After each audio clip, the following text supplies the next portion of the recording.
Hi, welcome to the Health Channel.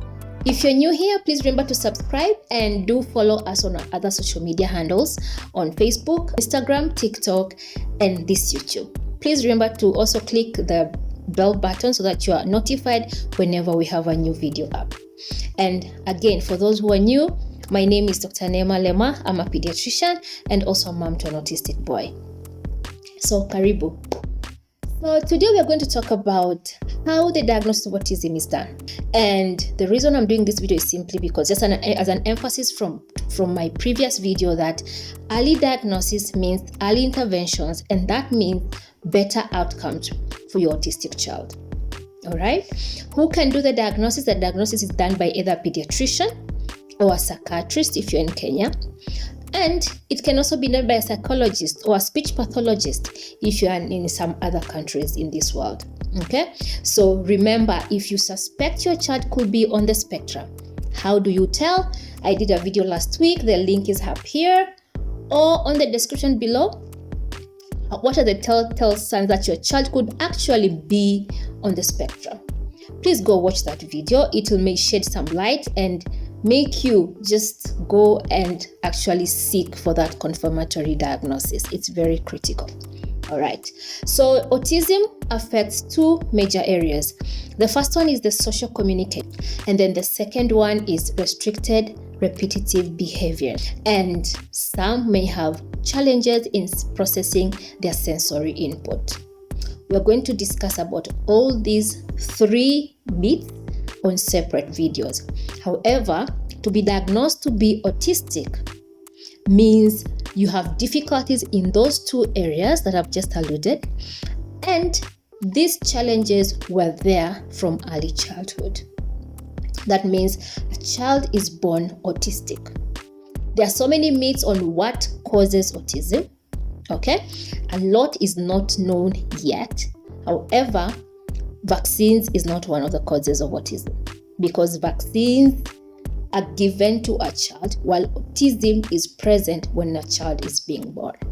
Okay, so when we talk of social communication, what exactly do we mean? We simply mean that this child is not able to use or rarely uses language in communication. It means some kids will not speak, the autistic kids who are nonverbal. Okay, these kids will not be sharing interests with most people, and that's why people look at them as if they are abnormal while they are actually just different. Okay, these children will not be able to understand gestures. Remember, communication is both verbal and nonverbal. Okay, so things like come, bye, they just don't mean anything to them yet. Okay, and when they are young, they will not be able to be involved in imaginative play. You know, like when you have a small child, they have a doll and they'll have two dolls and these dolls will be talking to each other. That kind of play. These kids may not be able to do that. And when we talk of restrictive repetitive behaviors, what we mean is things like these kids are the kids who line up toys in a very specific order, either color-coded or the shape or the size, and they will do this over and over again. Okay, they may be kids who will just be flicking switches on off, like they can do that for hours without thinking it's even a problem. Okay, they may live spinning objects or themselves spinning. Okay, they may speak. For those who are verbal, they may speak, but in a very repetitive way. They may ask you, I remember, as I told you, my son is also autistic, so he may ask you the same question even 20 times. Okay, and you will have to respond 20 times, because if you don't, then they may end up throwing a tantrum. Okay, they have very narrow interest on what they like.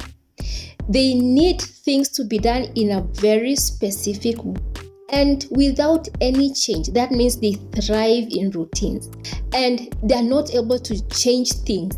You see, like for example, before you go out, you have to wear your shoes, and these shoes are supposed to be found on the door.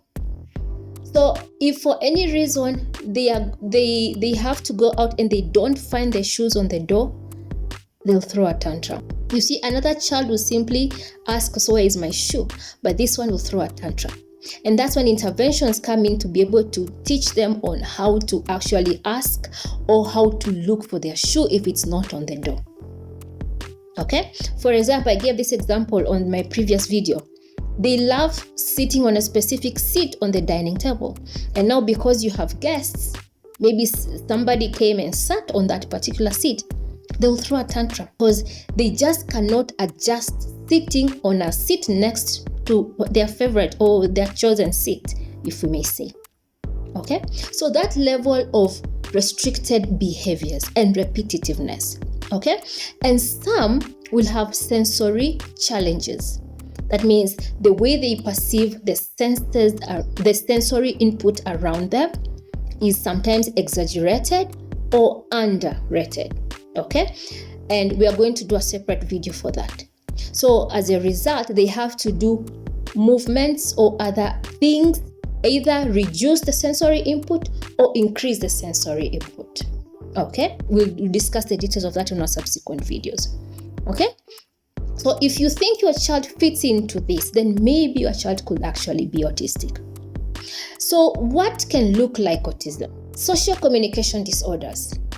You remember we said they must have social communication disorders and restricted repetitive behaviors. Now for children who have social communication disorders, they don't have the restricted repetitive behaviors. And most of the time, they don't have issues with their sensory input. Okay? So these are children who will have challenges in communicating, in relating socially, but they're able to do the other things normally. So you see a child has social communication disorders and not autism if they do not have at least 2 of the restricted behaviors. It's very important to keep that in mind. Okay? So when you go to your doctor, what is done is there's usually a set of questions that you are going to be asked. Depending on the age of the child, some activities will be given to this child. You as a parent will also be asked a few questions in regards to how the child was born and development and all that. And then a scoring will be done. Okay? And from there you'll be told either your child is autistic or your child is not autistic. And if the child is not autistic, you're going to be given other differentials. Most of the time, autism comes with other conditions, things like ADHD, other behavioral problems, okay, which of course you're going to discuss later. However, the key thing is early diagnosis is what will really make a difference in your child's life.